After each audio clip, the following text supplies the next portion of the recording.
students, you have seen about the PPT presentation regarding the subscription of shares, regarding the full subscription, under subscription, over subscription, share issued at par, share issued at premium. Now we are going to start about the journal entries of issue of share at par. Means जब कोई company अपने shares को par value, पार means मैंने जो आपको बताया था कि जब कंपनी अपनी फेस वैल्यू पर ही शेयर्स को इश्यू करती है तो उस सिचुएशन को हम पार बोलते हैं. जब पार वैल्यू पर अपने शेयर्स इश्यू करती है तो जर्नल एंट्रीज क्या होती है.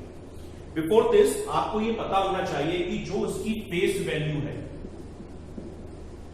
सपोज जैसे 100 रुपीज है किसी शेयर की फेस वैल्यू, तो 100 rupees generally company one time में कॉल नहीं करती है. मैंने आपको बताया था पीपीटी प्रेजेंटेशन जो प्रीवियस डेज में आपको गई थी कि कंपनी अपनी रिक्वायरमेंट के अकॉर्डिंग इसे इंस्टॉलमेंट में कॉल करती है.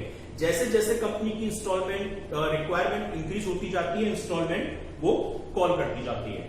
तो इस 100 रुपीज को वो इंस्टॉलमेंट में डिवाइड कर देती है. फॉर एग्जाम्पल कंपनी को स्टार्टिंग में जो पब्लिक को जब शेयर बेचेगी तो वो पब्लिक से एप्लीकेशन इनवाइट करेगी कौन कौन पर्सन उन कंपनीज के शेयर को परचेज करना चाहते हैं प्रोस्पेक्टस के थ्रू. यानी पहले प्रोस्पेक्टस निकालेगी, हम इतने शेयर्स इशू कर रहे हैं, और जो लोग इंटरेस्टेड होते हैं शेयर्स परचेज करने में वो लोग उन शेयर्स को परचेज करने के लिए कंपनी के पास एक नॉमिनल अमाउंट सेंड करके अप्लाई करते हैं कि हमने आपको एप्लीकेशन भेज दी है, आप हमें कंपनी के इतने शेयर्स सेल कर दीजिए. तो जो अमाउंट अप्लाई करने के टाइम पर भेजा जाता है उसे हम कहते हैं एप्लीकेशन. फॉर एग्जांपल 100 रुपीज का शेयर था और कंपनी ने कहा कि जो जो लोग इंटरेस्टेड हैं खरीदने में वो 20 रुपए भेजकर अप्लाई कर सकते हैं. ठीक है, यानी तो फर्स्ट एप्लीकेशन के टाइम पर जो अमाउंट पब्लिक से हमको रिसीव होगा एप्लीकेशन की फॉर्म में वो एप्लीकेशन मनी कहलाती है.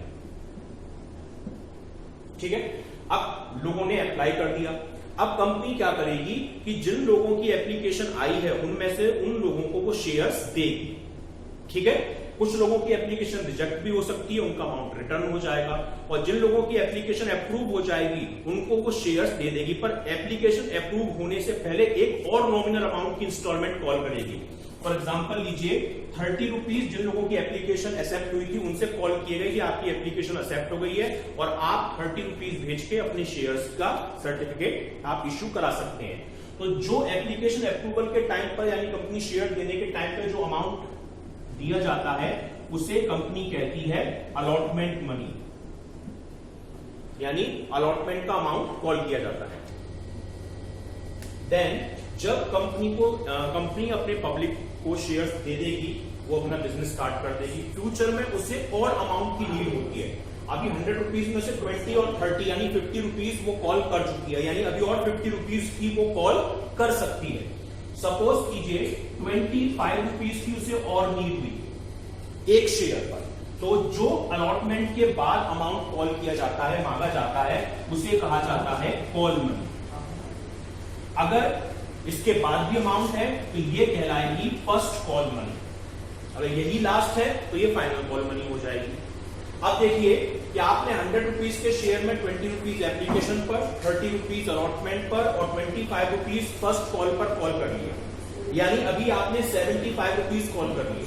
तो 75 के बाद अब आप नेक्स्ट और 25 रुपीज कॉल कर सकते हैं. तो आप लास्ट फॉर्म में जो 25 रुपीज मांगेंगे वो आपकी कहलाएगी final call money.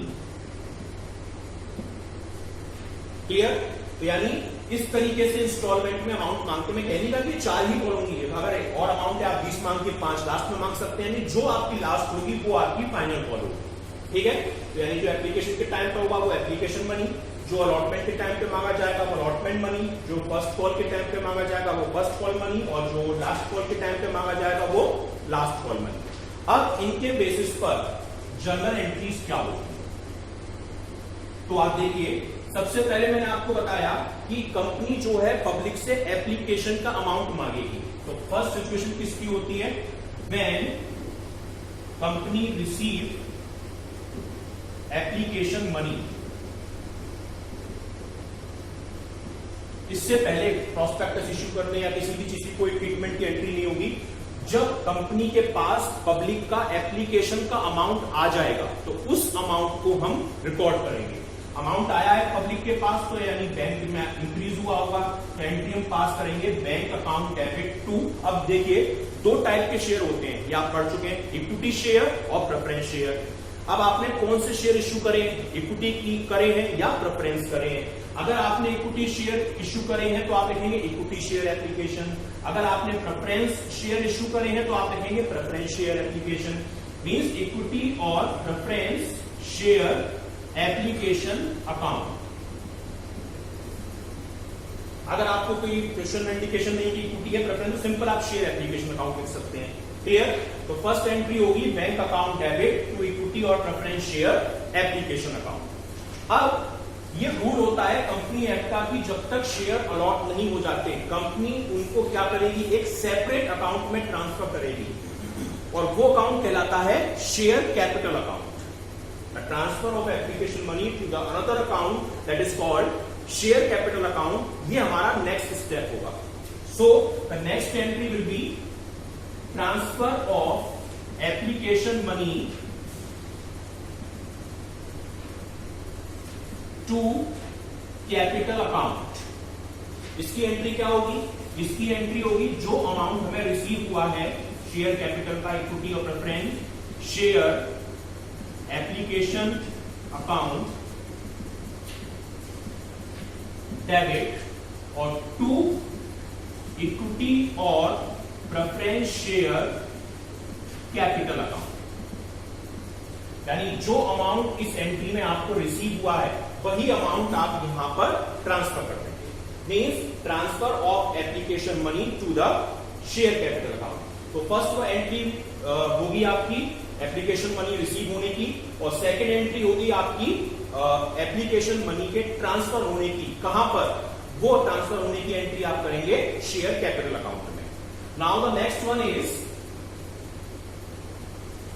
The next entry will B allotment. क्योंकि एप्लीकेशन के बाद जब आपके पास एप्लीकेशन का अमाउंट आ जाएगा, अब आप क्या करेंगे, अब आप उस कंपनी उन पर्सन को कुछ शेयर देंगे और देने के टाइम पर आप उनसे क्या करेंगे, आप एक पर्टिकुलर अमाउंट और मांगेंगे जिसे बोलते हैं हम अलॉटमेंट मनी। तो जो थर्ड एंट्री होगी वो होगी ड्यू ऑफ अलॉटमेंट मनी। मतलब आप जिन लोगों ने एप्लीकेशन भेजी थी उनसे अलॉटमेंट का अमाउंट और कॉल कर रहे हैं, तो उसकी एंट्री क्या होगी, इक्विटी और preference share allotment account debit to equity और प्रेफरेंस शेयर कैपिटल अकाउंट। ये आपकी सेकंड एंट्री होगी, थर्ड एंट्री होगी। ये किस चीज की है, अप्लाई किए हुए पब्लिक के पार्ट से अब आप अलॉटमेंट का अमाउंट और कॉल कर रहे हैं कि आप हमें इतना अमाउंट और भेजिए और शेयर्स की डिलीवरी ले लीजिए। Now the fourth one is, अभी आपने आप पब्लिक से अमाउंट कॉल किया है, मांगा है, अब पब्लिक वो अमाउंट आपको सेंड कर रही है। Public sending the money of allotment money. So the next entry will be the receiving of allotment money send by the public. Means जो पब्लिक ने आपको अमाउंट भेजा है अलॉटमेंट का, उसके रिसीव होने की एंट्री। यानी नेक्स्ट एंट्री क्या होगी आपकी, रिसीविंग ऑफ अलॉटमेंट मनी। इसकी एंट्री क्या होगी, इसकी एंट्री होगी bank account debit to equity और preference share allotment account. Means अब आपको प्रेफरेंस शेयर अलॉटमेंट और या प्रेफरेंस इक्विटी शेयर अलॉटमेंट का अमाउंट रिसीव हो गया। तो थर्ड एंट्री अलॉटमेंट को कॉल करने की और फोर्थ एंट्री उस अलॉटमेंट के अमाउंट को रिसीव करने की एंट्री होगी। Clear? Now the fourth one is, suppose आपका अमाउंट अब कॉल पे जा रहा है, तो आप जो नेक्स्ट एंट्री है वो है फर्स्ट कॉल मनी ड्यू। यानी अब आपको और अमाउंट की नीड है और आप पब्लिक से फर्स्ट कॉल का अमाउंट कॉल कर रहे हैं, तो उसकी एंट्री क्या होगी, इक्विटी और preference share first call account debit to equity और preference share capital account. Means अब आप पब्लिक से फर्स्ट कॉल का अमाउंट ड्यू कर रहे हैं, तो इक्विटी और preference share first call account debit to equity and share capital account. ठीक है। और now the sixth one is receiving of first call money.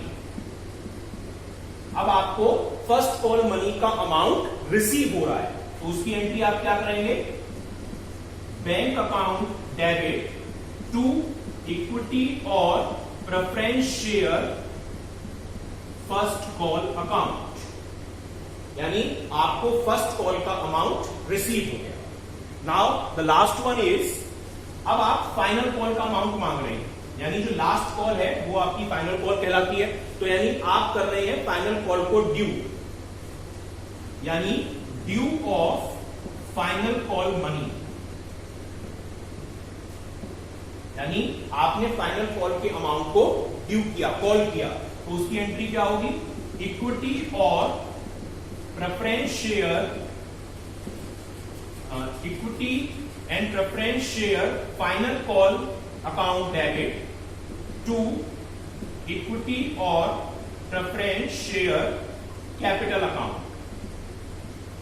ये फाइनल कॉल के अमाउंट की ड्यू करने की एंट्री हो जाएगी।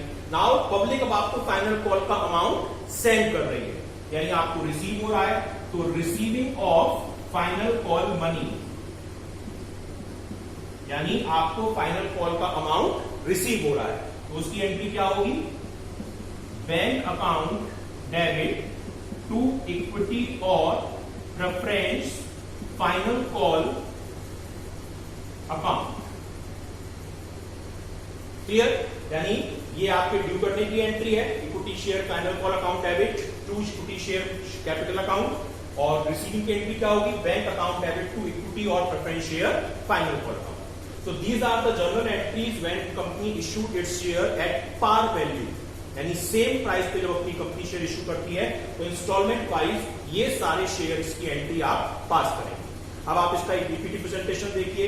नेक्स्ट वीडियो में मैं आपको लमसम यानी वन टाइम अगर अमाउंट रिसीव होता है तो उसकी एंट्री क्या होगी, नेक्स्ट वीडियो में मैं आपको बताऊंगा। सो द स्टूडेंट्स, आपने बोर्ड प्रेजेंटेशन में देखा कि किस तरीके से जनरल एंट्रीज पास की जाती हैं। अब मैं आपको उनका पीपीटी रिव्यू या रिकैप फॉर्म में आपको ये प्रेजेंट करूंगा। तो सिचुएशन है कि आप जब कैश बेसिस पे इस शेयर्स को इशू करते हैं और पार वैल्यू पर आप शेयर इशू करते हैं, means issue of share for cash at par in the case of full subscription, means आप 100 रुपये का शेयर 100 रुपये में ही इशू कर रहे हैं। आपने 1000 शेयर इशू किए और आपके पास 1000 ही एप्लीकेशन आई, यानी कोई एक्स्ट्रा एप्लीकेशन नहीं आई और ना ही आपके पास कम एप्लीकेशन आई, यानी जितनी एप्लीकेशन थी उतनी ही एप्लीकेशन आपने रिसीव की हैं। तो अब मैंने आपको वीडियो में भी बताया था कि मोस्टली केसेस में कंपनी जो होती है वो अपने शेयर की प्राइस को इंस्टॉलमेंट पे कॉल करती है अपनी रिक्वायरमेंट के अकॉर्डिंग, यानी जैसी उसकी रिक्वायरमेंट है उसके अकॉर्डिंग वो कॉल करेगी। यानी अगर 100 रुपये का शेयर है तो वो उसको इंस्टॉलमेंट में जैसे 20 रुपीज़ एक बार में कॉल कर लिया, जैसे एप्लीकेशन बोलते हैं। देन जब कंपनी की आपकी एप्लीकेशन एक्सेप्ट कर लेगी तो अलॉटमेंट कॉल करेगी आपसे, जैसे 30 रुपीज़ का। और सपोज़ कीजिए फर्स्ट कॉल आपकी 20 रुपये की हो गई और लास्ट फाइनल कॉल 30 रुपये की होगी। तो ये इंस्टॉलमेंट हो सकती हैं जो कोई भी कंपनी आपसे कॉल कर सकती है। तो फर्स्ट मैंने आपको बताई थी एप्लीकेशन।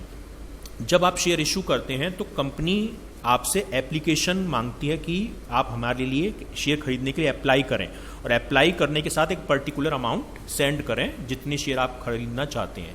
फॉर एग्जांपल आप 1000 शेयर खरीदना चाहते हैं और हमारे यहाँ जो एप्लीकेशन की वैल्यू है वो 20 रुपये है, तो 20 रुपये के रेट से कितना अमाउंट हो जाएगा, 20,000 रुपीज़ आपको भेजने होंगे अप्लाई करने के लिए।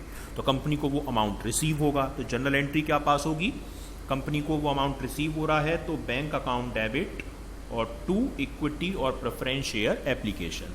इक्विटी और प्रेफरेंस इसलिए क्योंकि दो टाइप के शेयर होते हैं, एक इक्विटी और एक प्रेफरेंस। अगर आपने इक्विटी शेयर इशू किए हैं तो आप लगाएंगे इक्विटी शेयर एप्लीकेशन, अगर आपने प्रेफरेंस इशू किए हैं तो प्रेफरेंस शेयर एप्लीकेशन। अगर कोई इन्फॉर्मेशन नहीं है तो आप सिंपल शेयर एप्लीकेशन लगाएंगे। तो यानी ये कंपनी को एप्लीकेशन का अमाउंट रिसीव हुआ है पब्लिक से, अभी उनको शेयर नहीं दिए गए हैं, सिर्फ अप्लाई किया है पब्लिक ने। अब कंपनी एक्ट का ये रूल होता है कि जो भी अमाउंट एप्लीकेशन का पब्लिक से रिसीव होता है कंपनी को, वो एक अलग अकाउंट में ट्रांसफ़र कर दिया जाता है, जिसे हम कहते हैं शेयर कैपिटल अकाउंट। जब तक अलॉटमेंट नहीं होगा तब तक वो अमाउंट उसी कैपिटल अकाउंट में पड़ा रहेगा। तो यानी transferring of application money to share capital account, यानी एप्लीकेशन का जो अमाउंट रिसीव हुआ है उसको कैपिटल अकाउंट में ट्रांसफ़र करने की जनरल एंट्री क्या होगी?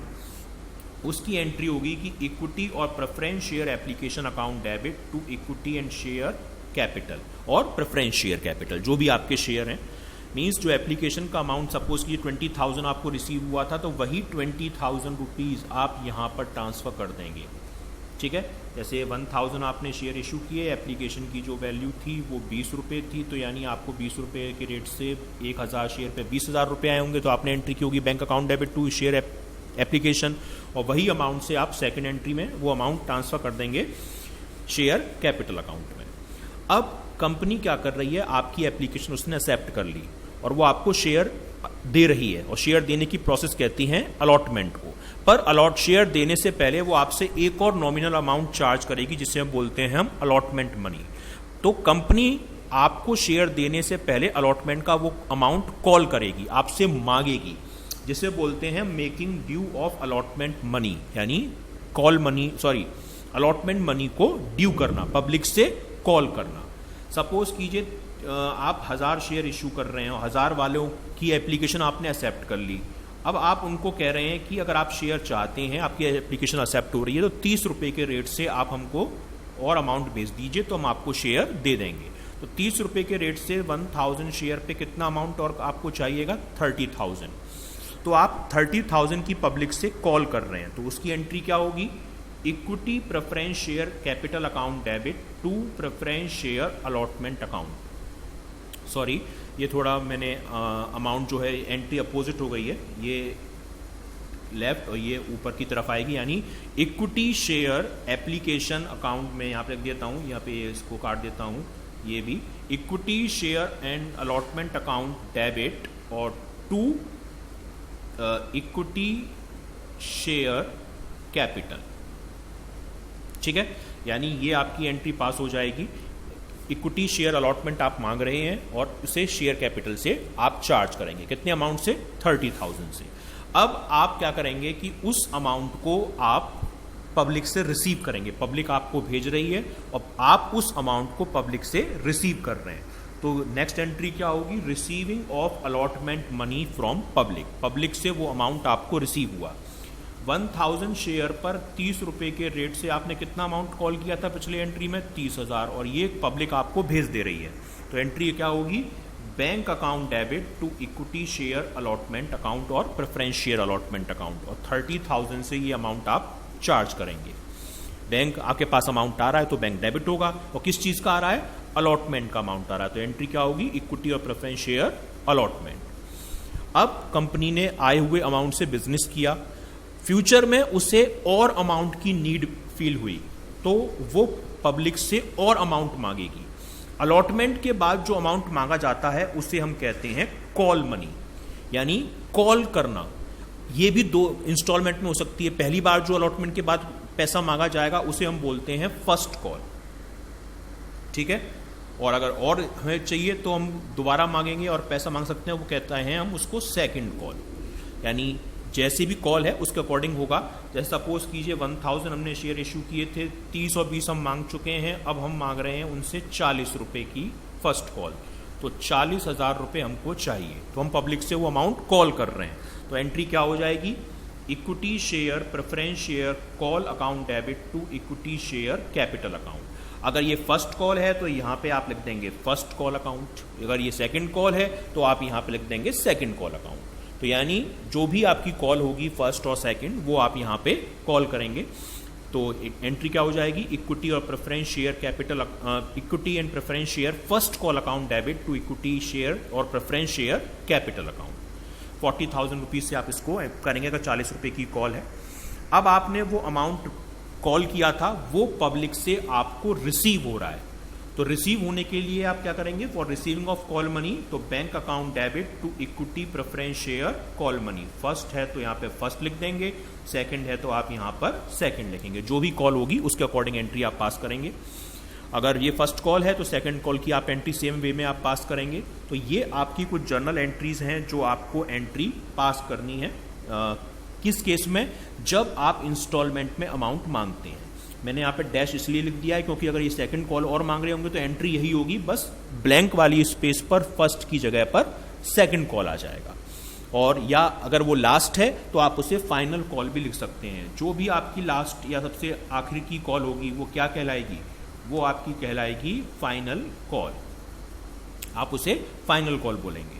तो इस तरीके से हम अकाउंटिंग प्रोसीजर इसका फॉलो करते हैं जो हमें अपनी फर्दर क्वेश्चंस में आपको करना है।